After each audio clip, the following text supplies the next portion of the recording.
it also relates to your new deal for Lemonade. So what is the high-level vision here for getting into telemedicine? Exactly. We're so excited about this, and this is definitely the future of where healthcare is going. And frankly, the doors have been opened up because of the pandemic, and the world of virtual care and telemedicine went from kind of being weird to suddenly wonderful, because we're all now experiencing it and seeing what the potentials are. Like I mentioned before, we've always seen this potential of personalized genetic-based healthcare.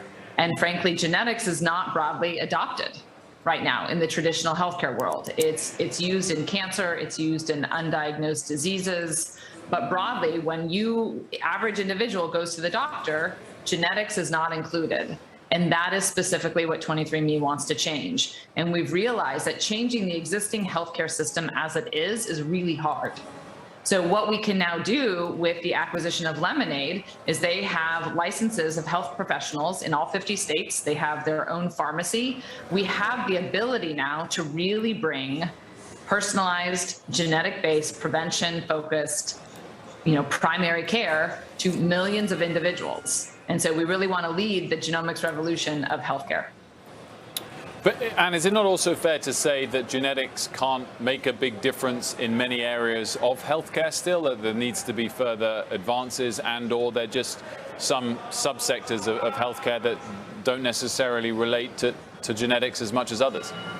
So there's a very exciting area called polygenic risk scores, which means that you're looking at hundreds to thousands to tens of thousands of mutations that all are small effect size, but they add up into a score.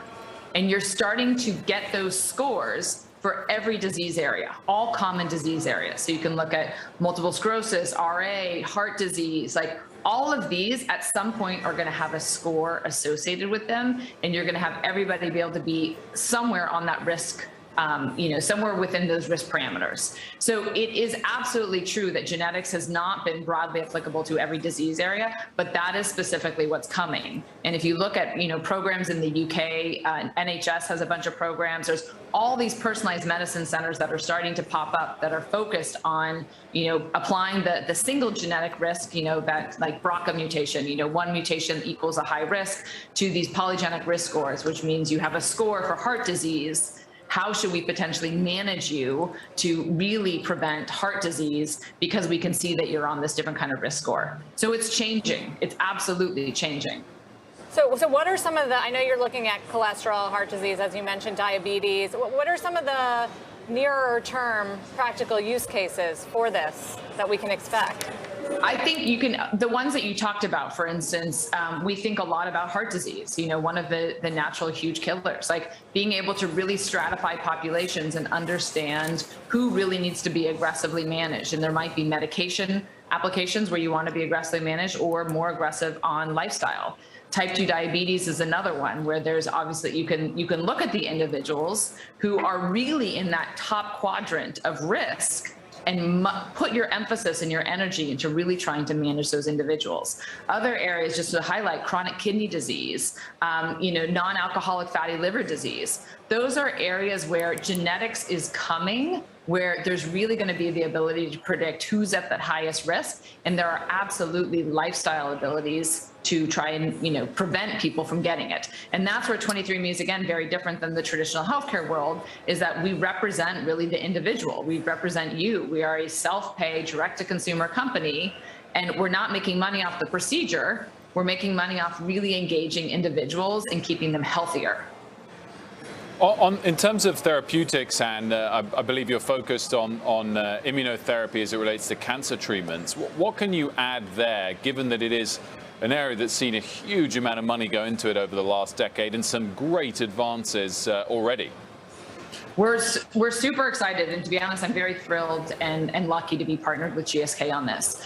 We happen to find these immuno-oncology targets by really looking at customers who had autoimmune conditions and being able to find a signature that looked like it was going to be potentially a great immuno-oncology target. So you're absolutely right. It is an area where there's a lot of development, there's a lot of money, and frankly, it's great for patients. There's a lot of improvements that are coming, but I think that 23andMe, with the programs that we have moving forward with GSK and on our own, I think we have some really promising, novel programs that hopefully will make a difference for consumers. Yeah, no, I've read about how you have all these ambitions to make drugs, basically. And I was wondering, I mean, because you're not a drug company, is this going to be the model where you have to partner with another big company to actually get a drug to market, even if you can identify some of the gene abnormalities yourself?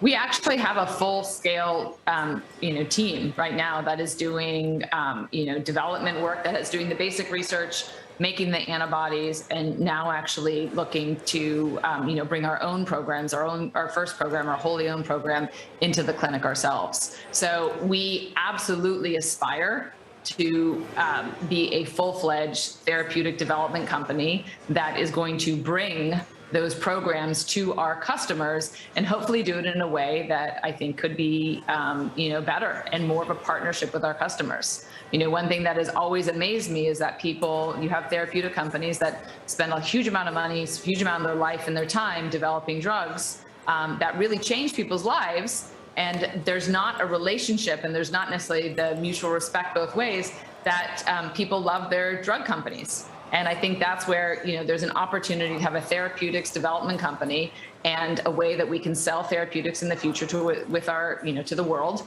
and be loved by our customers. Anne, thanks so much for joining us. Good to see you. Good to see you too. Shares of Disney falling hard after posting a slowdown in subscriber growth for Disney+. What CEO Bob Chapek had to say about the quarter. That's next in the Market Zone with 15 minutes left to trade.